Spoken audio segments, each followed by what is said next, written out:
jawaban dari Abang Da Idris dan juga beberapa evaluasi.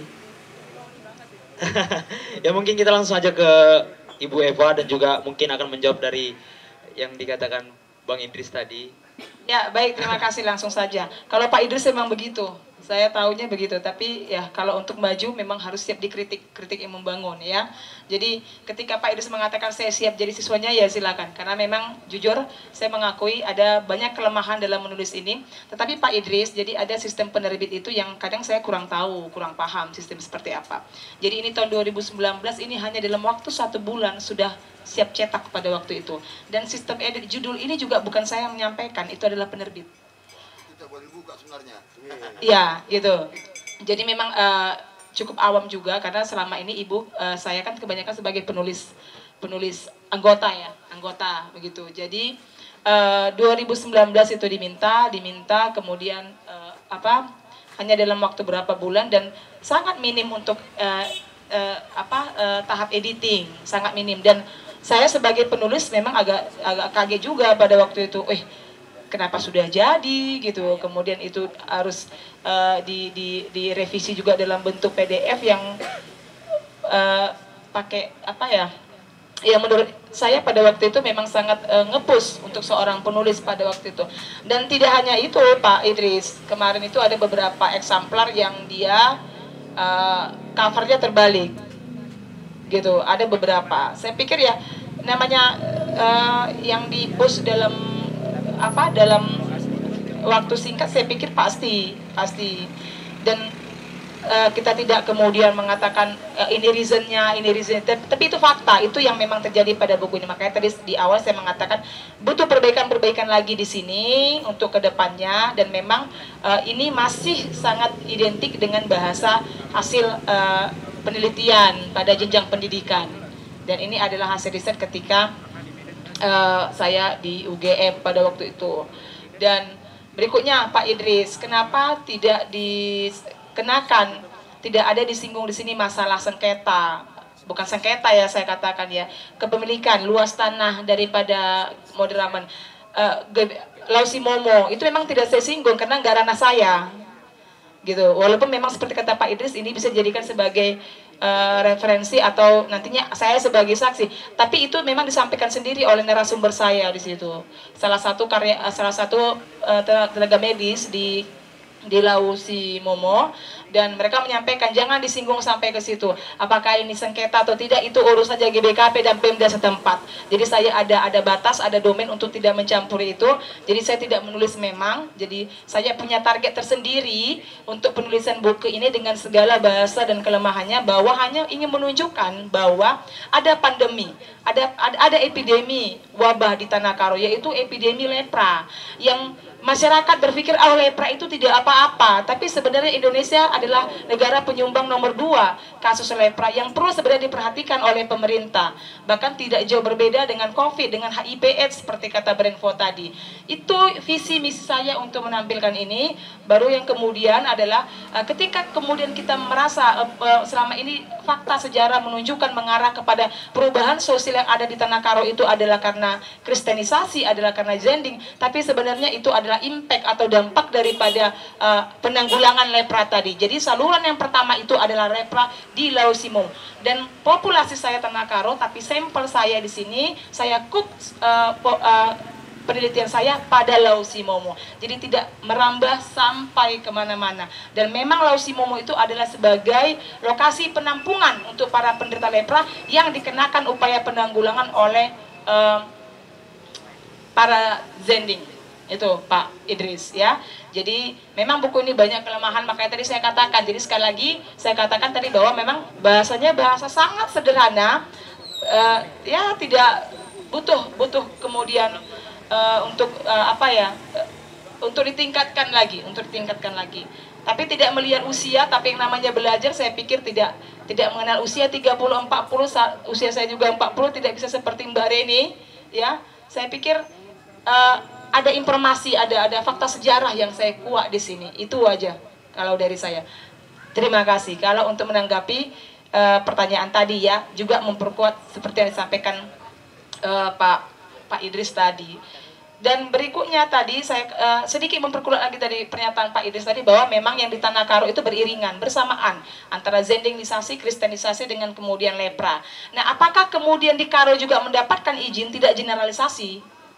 Bukan kategori izin saya katakan di sini, tapi perkembangan, kelanjutan daripada penanggulangan epidemi lepra tidak dipungkiri adanya kerjasama dari pihak kolonial. Itu termasuk izin membuka Lausi Momo menjadi satu penampungan untuk penderita lepra. Itu dia. Baik, berikutnya kepada pertanyaan daripada Brainfo.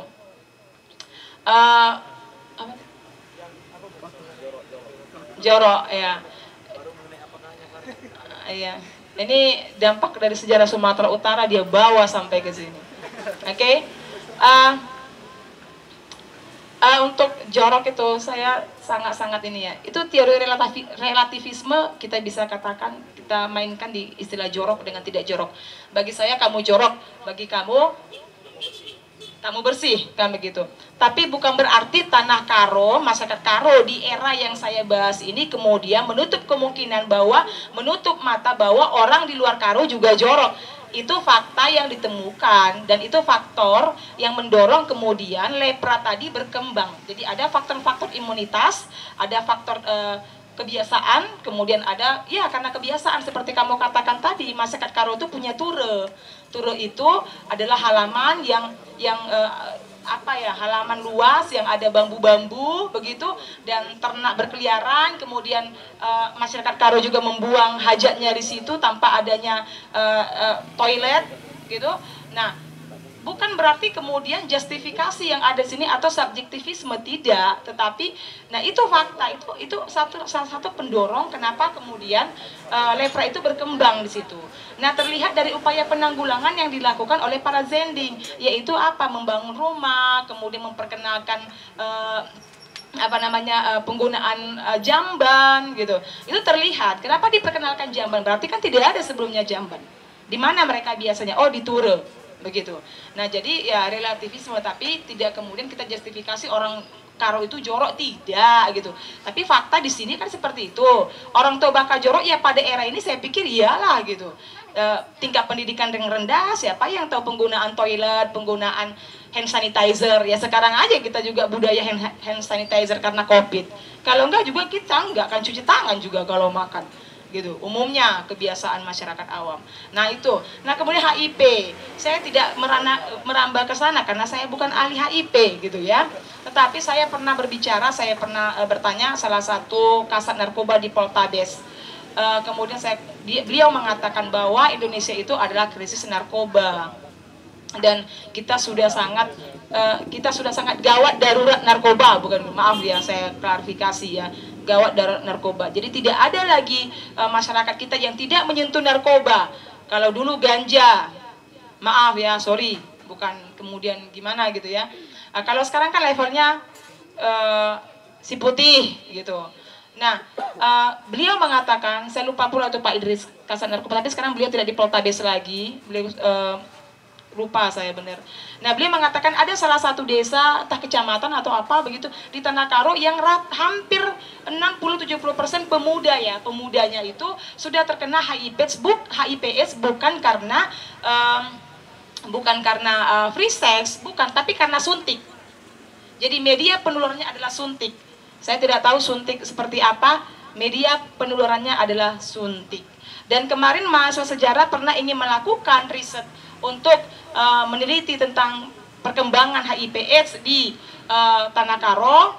Terlihat ketika beberapa kali dia menemukan fakta bahwa ada beberapa yang meninggal itu sebelum pandemi Covid ya, itu diplastikin gitu ya. Itu kalau untuk jawaban daripada Brainfo. Oke, terima kasih Brainfo. Ada lagi? Saya kembalikan kepada Michael. Ya, terima kasih kepada Ibu Lister Eva. Mungkin Abang Brainfo ada tanggapan mungkin Bang? Mengenai Lausi Momo itu